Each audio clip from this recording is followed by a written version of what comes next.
tadi kan sama-sama. Jadi selanjutnya setelah tadi Mbak Isi itu dari UB ya. Iya. Jadi yang deket, ini kita ke yang jauh nih. Mana tuh kalau Langsung aja kita panggilin, yaitu Mbak Adel.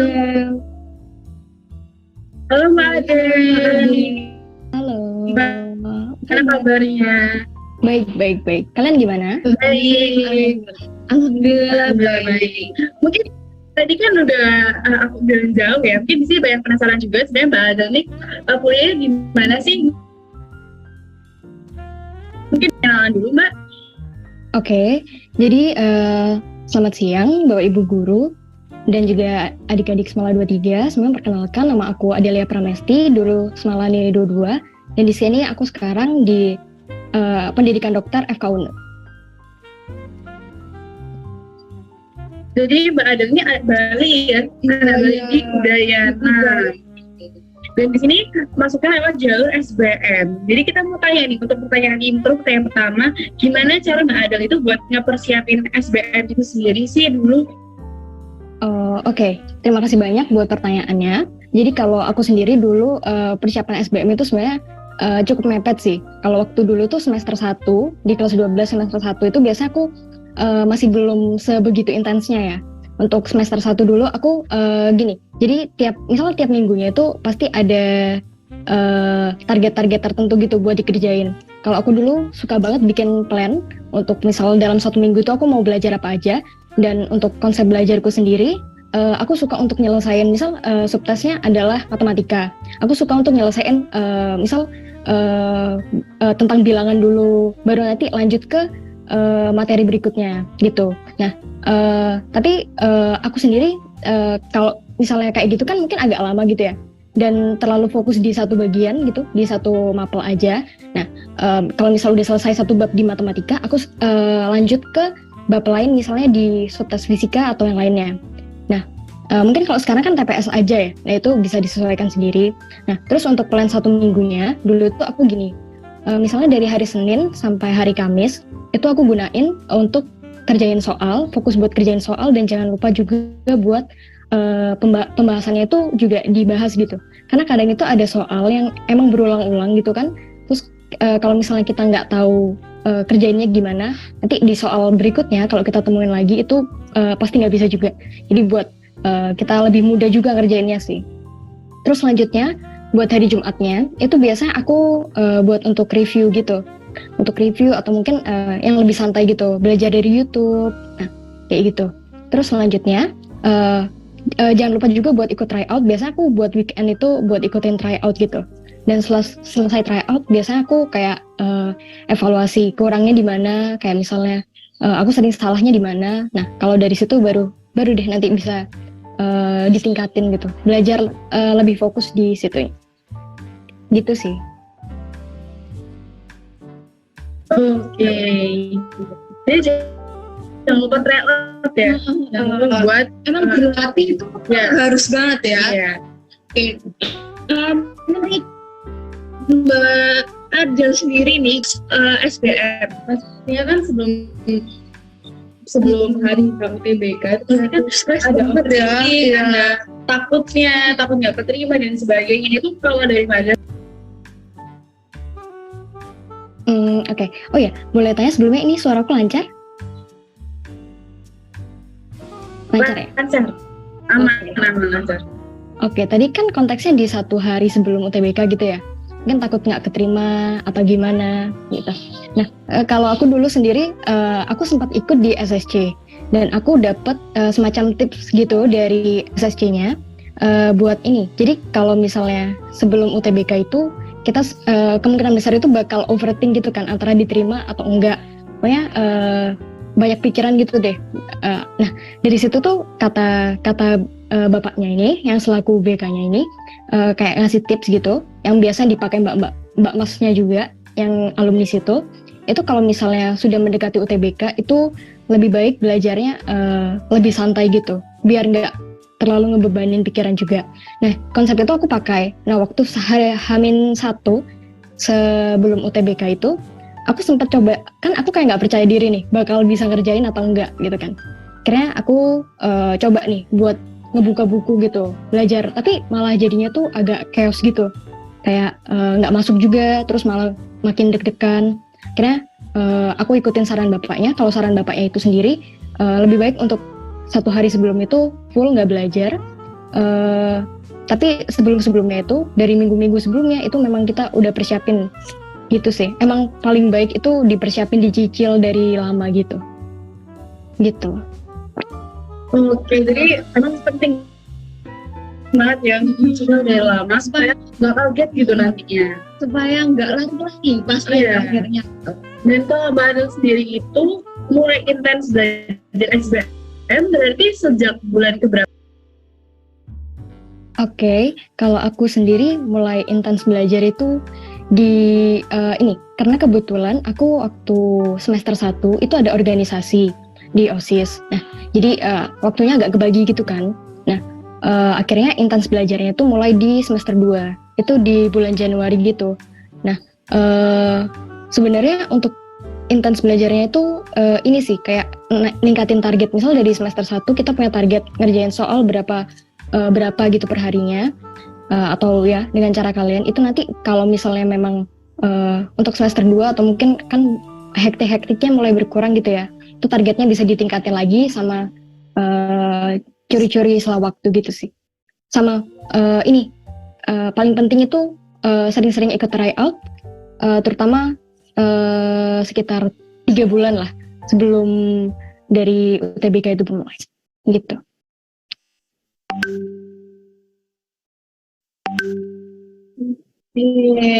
Terus berarti kita itu harus nyempet-nyempetin terus ya, berlatih pokoknya. Kunci itu konsisten ya, konsisten dan tryout itu disering-seringin gitu. Benar-benar. Iya, dan mungkin dari angkatan 23 ada yang mau ditanyakan?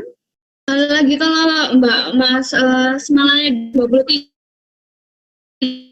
mau tanya bisa di chat juga ya. Iya, siapa tahu mau berbuat on cam, gitu bisa langsung chat nanti. Ini balik lagi Bu yang tanya nih, Mbak Adel, gimana kabarnya? Iya, baik Bu Eva. Ya, tadi kan ini ya tentang SBMPTN ya. Kalau boleh tahu ini skor tryoutnya Mbak Adel yang terakhir gitu ya. Terus dengan targetnya Adel nih pilihan keberapa keterimanya itu udah? Oh, untuk ini keterimaan di pilihan kedua, Bu. Nah, pilihan kedua ya. Jadi kira-kira dengan targetnya Adel ya untuk skor, terus dengan skor tryoutnya Adel nih gimana nih posisi terakhir? Memang udah cukup atau belum gitu ya untuk pilihan pertamanya? Atau memang pilihan pertama itu menjadi sebuah tujuan yang idealis, kemudian pilihan yang keduanya itu adalah yang realistis gitu ya dengan skor yang pernah selama ini Adel raih gitu. Coba mungkin bisa diceritakan, bisa jadi bahan pertimbangan nih untuk Semalanya 23 ya. Oh iya, baik. Terima kasih banyak Bu Eva atas pertanyaannya. Jadi kalau dulu itu aku sendiri ngerasa kalau misalnya tryoutku tuh bukan yang wah banget gitu. Masih banyak anak yang punya tryout yang lebih bagus nilainya. Nah, untuk tryoutnya sendiri akhirnya aku coba buat ningkatin terus gitu kan. Nah, memang tujuan utamanya kalau misalnya untuk pilihan satunya sendiri aku pilih ke FK UNER. Jadi untuk FK UNER itu kenapa aku pilih, karena memang kalau dilihat dari nilai tryout itu setidaknya nggak terlalu tinggi banget kalau misalnya kayak UGM, UI dan lain sebagainya, tapi masih istilahnya masih tryout kita itu bisa, kalau diasah lagi kemungkinan besar bisa masuk gitu. Nah akhirnya aku pilih FK UNER waktu itu. Terus untuk kenapa aku sendiri pilih FK UNUT, karena kalau dilihat dari nilai tryoutku sendiri ini sebenarnya dulu tuh gini, ada 4 pilihan. Ada UB, ada UNS, UNEJ, sama UNUT. Nah, untuk UB sendiri ini aku awalnya mau sempat pilih juga untuk jadi pilihan kedua. Tapi akhirnya aku nggak jadi karena kurang lebih nilai UTBK-nya itu mirip dengan UNER. Jadi kalau misalnya kemungkinan besar ya, kalau misalnya kita nggak diterima di UNER, itu kemungkinan besar juga buat nggak diterima di UB. Akhirnya aku pilih ke cari yang lain, UNS. UNS itu nilainya memang grade-nya di bawahnya. Terus UTBK juga lebih istilahnya safe gitu. Nah, cuman masalahnya range nilainya itu masih terlalu istilahnya dekat gitu. Tapi nggak sedekat yang di UB gitu. Misalnya kayak UNER itu 690 gitu ya minimal. UNS itu mungkin di range 670 atau mungkin 675. Nah, itu masih terlalu istilahnya deket banget gitu. Nah, karena aku emang mau di FK, jadi aku main safe gitu, main aman di cari yang kayak UNED atau mungkin UNUD. Nah, waktu itu akhirnya aku pilih UNUD karena UNUD itu menurut saya sendiri untuk kurikulumnya lebih istilahnya lebih baik juga, ada special topiknya yang memang aku suka yaitu travel medicine. Nah, itu mungkin dari kalau yang tertarik bisa cari tahu lebih lanjut. Nah, kalau misalnya UNUD ini akhirnya sebenarnya UNUD sama UNED itu mirip range nilainya, tapi emang karena ketertarikan itu tadi akhirnya ke UNUD kan. Nah, selain itu juga aku pilih UNUD karena mau ada semacam akreditasi internasional gitu. Nah, ya udah, dan UNUD sendiri tuh lebih istilahnya aman gitu lah dibandingkan UNS itu tadi, karena range-nya istilahnya lebih jauh gitu. Nah, kalau waktu dulu itu UNER itu aman di 690, itu udah minimal banget. Terus kalau misalnya UNUD itu di 660 sampai 670. Nah, setelah itu kalau dari nilai tryout-nya sendiri itu untuk nilai tryout terakhir yang aku laluin itu emang sebenarnya bisa ke UNER, cuma terlalu mepet gitu. Kalau berdasarkan analisis gitu maksimal minimal banget itu untuk UNER adalah kita harus bisa dapetin ya seminimal mungkin 680, karena biasa tryout itu lebih susah gitu kan. Nah, akhirnya waktu itu akhirnya pernah sih sebenarnya dapet 680. Cuman yang terakhir itu karena ada perubahan sistem juga, akhirnya dapat di sekitar 675 atau 670. Nah, itu mungkin dari situ juga sebenarnya mungkin bisa ke UNER, tapi karena tadi kita udah main aman juga ke UNUD, akhirnya dapatnya UNUD. Dan kurang lebih nilai TO terakhir itu cukup bisa untuk menentukan kesempatan kita di UTBK gitu. Apakah cukup menjawab Ibu Eva? Iya. Iya. Ibu cuman memancing pertanyaan ini supaya Semalani 23 nanti bisa mendengar juga gitu ya, Bu. Ini adalah dari Adel yang sudah menjalani ya. Jadi bagaimana dengan perjuangannya untuk meraih skor tryout itu sebenarnya juga penting sebagai indikator untuk menentukan pilihan ya. Jadi apakah bagaimana cara bermain aman ya dengan skor yang sudah didapat. Kemudian perjuangannya juga harus sangat matang gitu ya untuk menentukan pilihan pertama dan pilihan kedua. Jadi ini sangat penting sebenarnya untuk diketahui oleh Semalani 23, dan ini yang adik-adiknya ini yang OSIS dan kawan-kawan yang ada di sini juga sangat beruntung hari ini karena sudah bisa mendengarkan langsung dari Mbak Masnya. Semoga kalian adalah orang-orang beruntung selanjutnya setelah Mbak Mas kalian ini ya, karena pelajaran utama udah kalian dapat dari ini. Terima kasih Adel atas masukannya. Iya, baik, terima kasih banyak juga Bu Eva. Amin. Semoga akan diteruskan ya angkatan 23. Dan di sini mau tanya lagi nih untuk Mbak Adel. Iya, ini ada pertanyaan dari Pak Tri nih. Kan tadi ada 3 alumni dari kedokteran ya. Hal apa yang bisa membuat kedokteran? Apakah pilihan FK adalah pilihan utama buat kalian? Mungkin ada tips untuk bisa memuluskan pilihan FK ini. For your information, tahun ini banyak adik-adik kalian yang memilih FK. Oke, terima kasih banyak buat pertanyaannya. Jadi tadi kalau misalnya ini ya, yang pertama tentang apakah FK itu emang satu-satunya atau yang bisa yang lain gitu ya? Ya, oke. Jadi kalau buat aku sendiri sebenarnya kalau misalnya kalian gini, jadi aku dulu itu sebenarnya maunya ke FTMD ITB.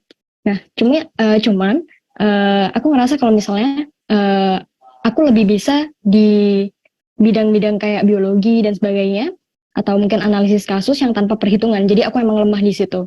Nah, mungkin dari teman-teman itu ada yang kebalikannya. Ada yang mungkin sebenarnya kalau digali lagi itu bakatnya lebih di hal-hal yang kayak dari hal dasar aja kayak matematika ataupun sebagainya. Kan ada tuntutan ke FK karena ada karena memang kan lingkungan kita kan kayak FK gitu. Nah, itu bisa digali lagi. Terus selain itu juga mungkin ini sih kayak analisis aja. Mungkin kira-kira kalau misalnya di FK itu kita tuh belajarnya kayak gimana, kira-kira kita cocok atau enggak belajarnya di situ. Setelah itu juga ini sih, ada mungkin kita sebenarnya punya ketertarikan gitu di beberapa hal lain di yang selain FK gitu. Nah mungkin itu juga bisa sebagai penuntun buat kita gitu. Jadi nggak semuanya tuh harus FK gitu. Karena sebenarnya yang lain juga bagus gitu sih. Sama kayak yang teman-teman tadi ceritain lainnya. Oke, terima kasih banyak kepada Mbak Adel.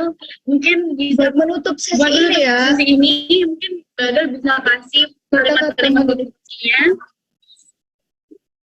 Oke, kalau dari aku sendiri, teman-teman belajarnya dikuatin, ini kan masih banyak banget gitu waktunya. Terus selain itu juga perhatiin lagi, kira-kira emang beneran mau masuk jurusan itu atau enggak. Terus bisa buat analisis juga, kayak misalnya apa aja yang mungkin kalian suka dari hal ini, atau mungkin ada hal lain gitu. Jadi banyak-banyak explore. Selain itu juga percaya diri gitu sih, itu perlu dibangun. Kalau misalnya tadi kayak kata Floren itu ada semacam kita ngucapin hal yang positif tuh nanti juga kemungkinan besar bakal kejadian gitu halnya yang positif juga. Gitu sih. Karena masih ada banyak waktu, ya dimanfaatkan sebaik mungkin. Oke, terima kasih banyak kepada Mbak Adel sudah mau sharing-sharing. Oke, sekalian ya karena ini kan udah selesai nih. Iya, ini udah narasumber